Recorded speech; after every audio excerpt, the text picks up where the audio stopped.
What's up, everybody? Episode 21. Today, we are going to do our first full property review in Asia.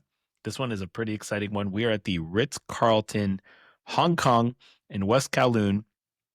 If you don't know anything about this building, I'm going to give you a quick preview. It's got a great view of the Victoria Harbor. It is the upper floors of Kowloon's ICC Tower, and it's giving a really interesting perspective, I will say. You're located pretty close to some shopping. There's some museums. You've got some nice green space in front of the hotel. You've got relatively easy access to some of the mass transit MTR. Not the best access, but it is pretty good. You can get directly to and from the airport and things like that right into the hotel. Interestingly, before I kick this over to Jamie, this property is in the Marriott Stars program. So there are some extra benefits that I'll let Jamie cover. It is the highest swimming pool in the whole entire world in a hotel, and it is over a quarter-mile high, which I think is 470, 480 meters for you non-American Freedom Unit folks out there listening to the show. It's high. Jamie, did you swim in this world's highest swimming pool? Tell us about it. We did. All right. So I'm going to go out and say, I'm going to start off by saying I'm a big Ritz Carlton fan. I love Ritz Carltons. I enjoy staying in them. I would venture to say this is the nicest city Ritz Carlton probably in the world. And I say that to kind of leave out the Ritz Carlton reserves because I think those are kind of in a league of their own. So I'm going to say this is the nicest Ritz Carlton in a city in the world. And like you said, it is very high. It occupies the 102nd to 118th floor. So it takes up a good chunk. It's about 300 or so rooms. And I mean, when you're going up, you take this elevator that goes up, whatever that is, 100 floors or so, and your ears are popping as you go up. It takes over a minute to take the elevator up to the main lobby. And I'll start out just kind of walk you through the experience because I think the service from start to finish, they do a really great job here. So ahead of time, they reached out to, kind of talk through transportation options. You did mention, right? It's right above Kowloon Station. So it's an easy subway train ride from the airport, maybe like 30 minutes or so. It's not far.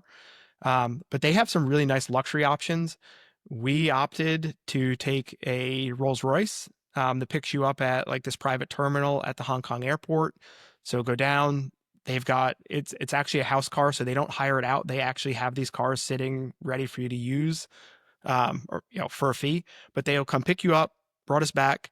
They meet us down in the first lobby, which is on the 9th floor. I mean, they're grabbing your bags there, walking you to the elevator, taking you up to the main lobby, which is on that 102nd floor.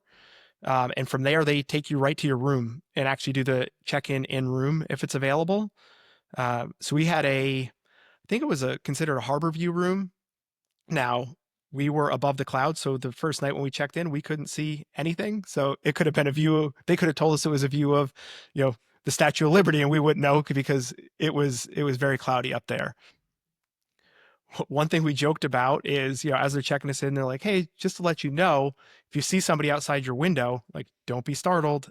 They're doing window cleaning." And, we're a quarter mile up.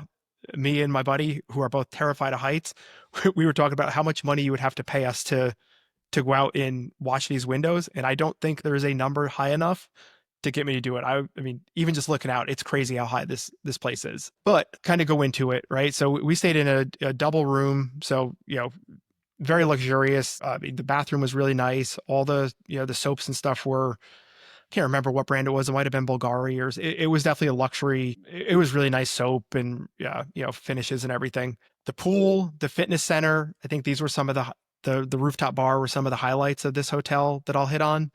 So I know you mentioned this is the highest pool in the world. It is on the 118th floor, and it is way up there. So go up to the pool. I mean, the views from the pool are amazing. So Victoria Harbor, looking out over Hong Kong, really beautiful views. And then you could actually walk through an outside section where they had hot tubs that also had similar views, but it was open air. So, yeah, I mean, still glass around you, but the roof, above you, the vertical is open, which is, so you could, I mean, it's breezy out there. So that was really cool. I mean, the pool, if you're staying at this place, the pool itself is an attraction in and itself, right? It's definitely worth going and checking out. Fitness center is also amazing, also up on the 118th floor, right by the swimming pool. And it's got the same views, and it actually has an outdoor golf. I don't want to call it a driving range, but where you can go out and actually hit golf balls into a net, and it looks out over the harbor. So that's really cool if you're a golfer. Interesting fact: while we were there, the Live Golf tour was in town, which is probably why I didn't get an upgrade, because the hotel was at capacity because all the golfers were staying there. So it was kind of cool. Every morning when I was up in the gym, all the Live golfers were up there, kind of, working out, getting ready. Got to see Dustin Johnson and some other Live golfers, kind of, whether it was at breakfast, at the gym, or all around the hotel. So it's kind of neat. I'm not a huge golf fan, but I mean, there's definitely some recognizable faces there. And we knew we were staying at a good place if that's where they were all staying. Another really cool thing that I'd like to hit on was the bar. So it's recognized as one of the highest bars in the world. According to the person that checked us in, this is the highest rooftop bar. And I think that gets the distinction because, again, similar to where the pool is, there's an open air section of the bar where you can actually go outside and, you're exposed to the elements. But this bar, hopefully we can get it either a couple of the pictures I got up or video, because the theming of this bar was really cool. It was not at all what I expected. It had tons of greenery. The theming was really cool. The atmosphere was really nice. We met up with some friends up there. There was 4 of us. We got a table. The drink presentations were really cool. We got something that looked like it was served in a bird's nest. I mean, and prices are, it was really neat. It was like, it had like this grass thing and then the cup sat on top of it. And drinks were pretty reasonable, like 20-ish US dollars.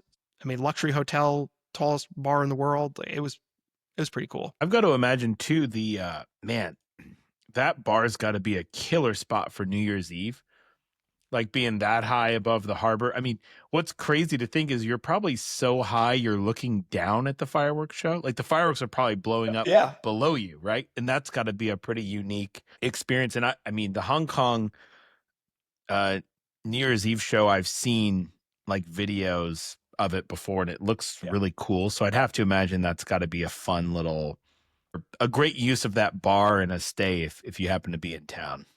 Yeah. I mean, it was a really cool vibe. So if you're there, it's definitely worth checking out. I can't imagine, like you said, watching fireworks from up there would be pretty wild. There is a spa also on the 116th floor. Didn't get to check that out.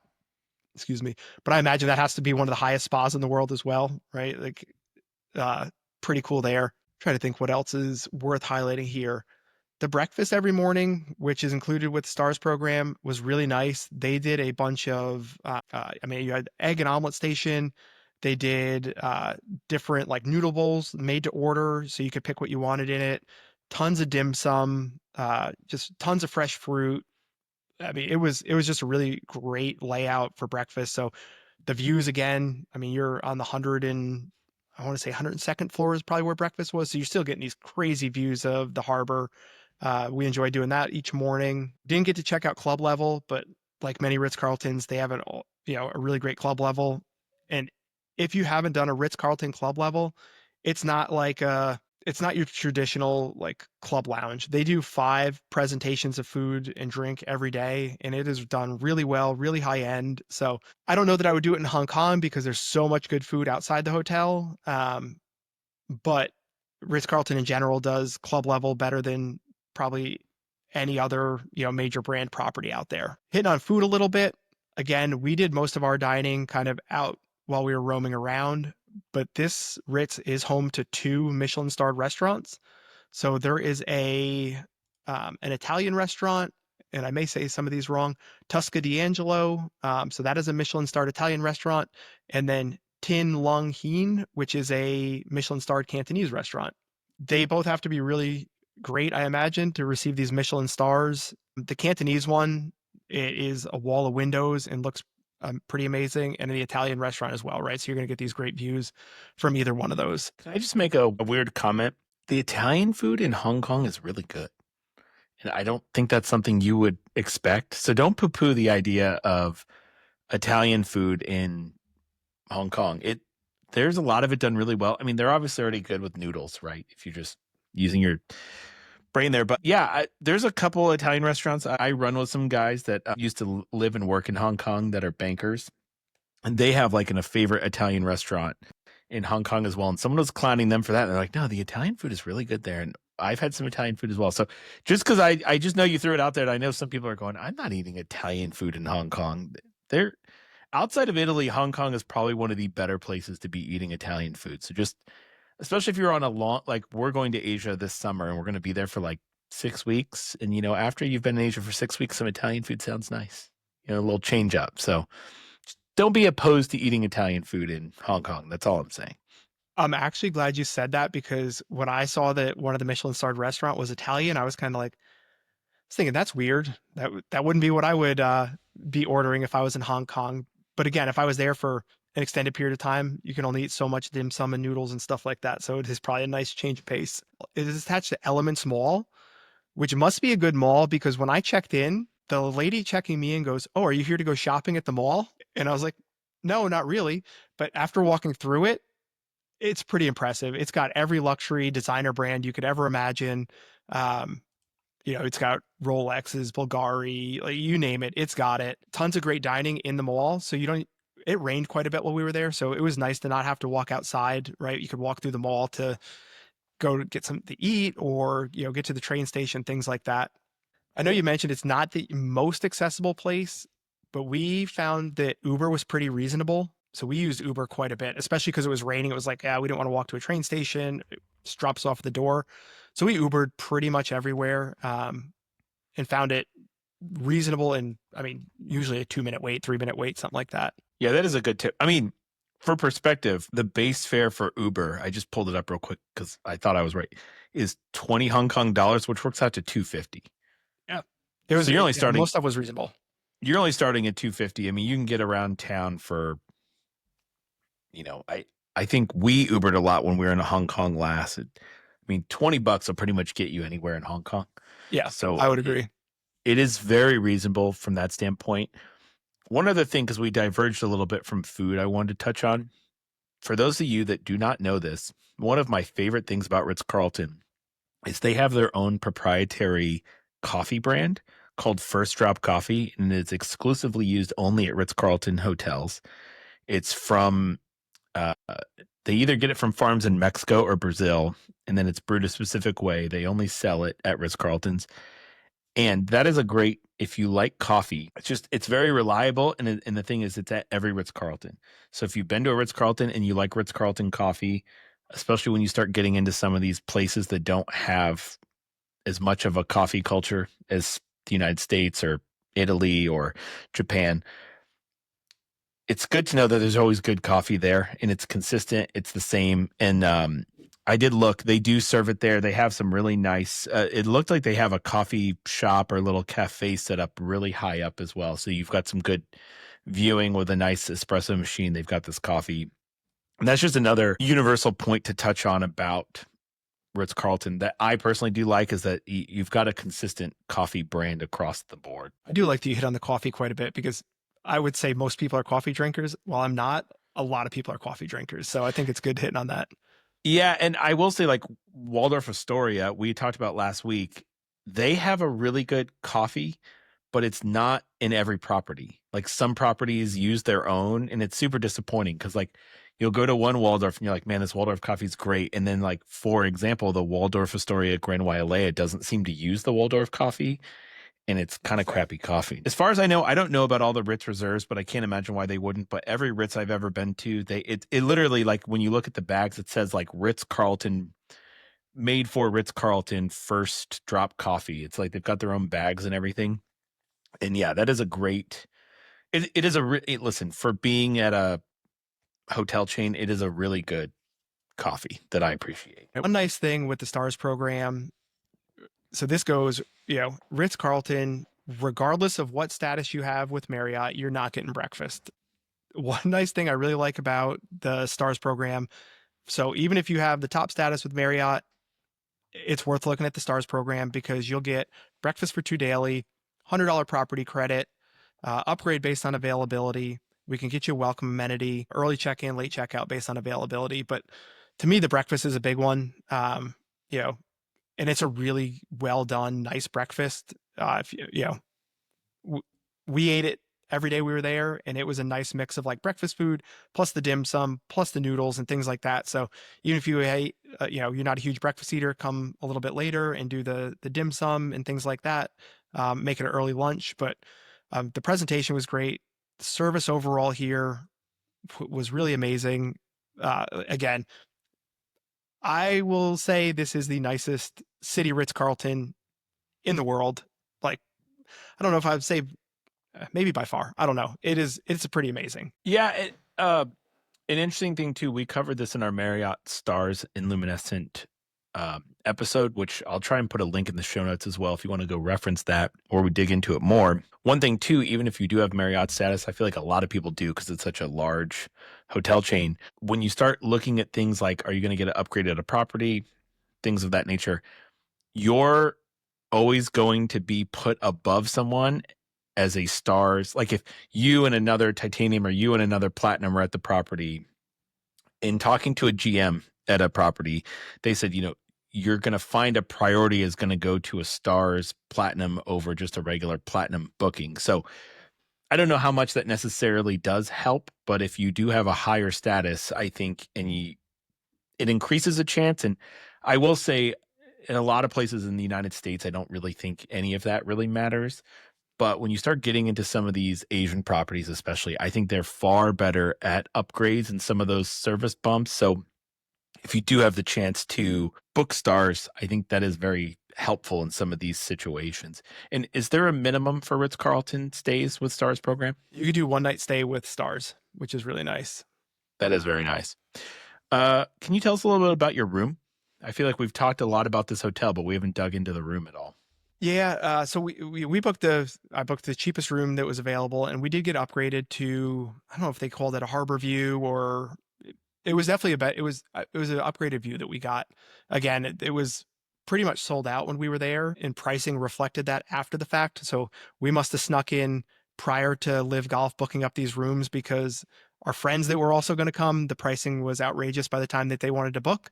But we got what I thought was a pretty reasonable price at this property. Room was really nice. I mean, it's a good size. I think the room started 540 square feet. So again, I was with my friend. So we had a 2-bedroom. The views were really nice. You had coffee maker in there.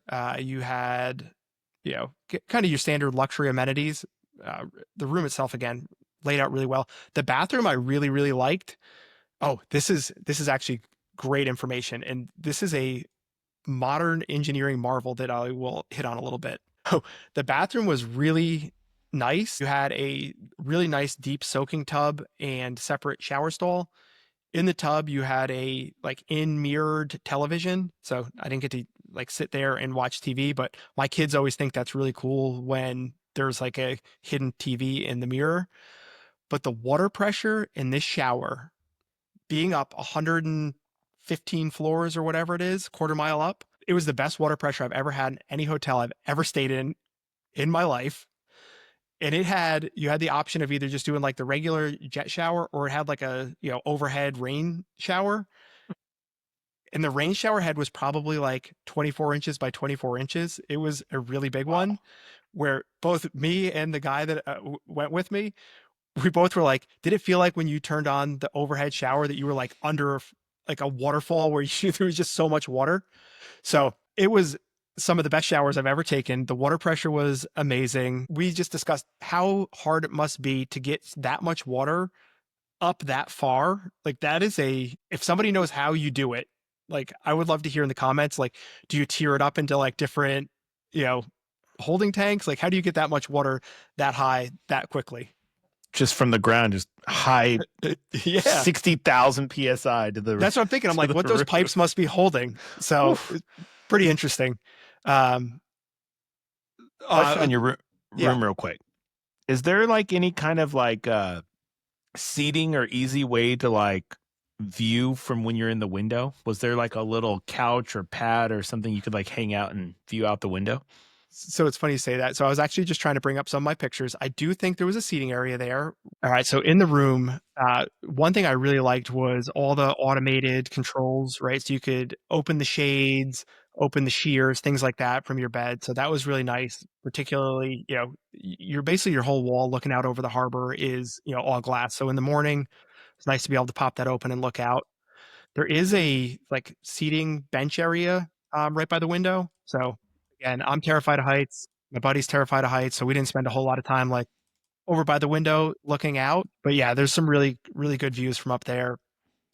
One thing that both of us noticed throughout the hotel, in the rooms, in the hallways, basically everywhere in the hotel, there are so many different textures, like really high end wall finishes, really high end, you know, just tons of different like colors and textures and things like that. Like the stuff is not cheaply done.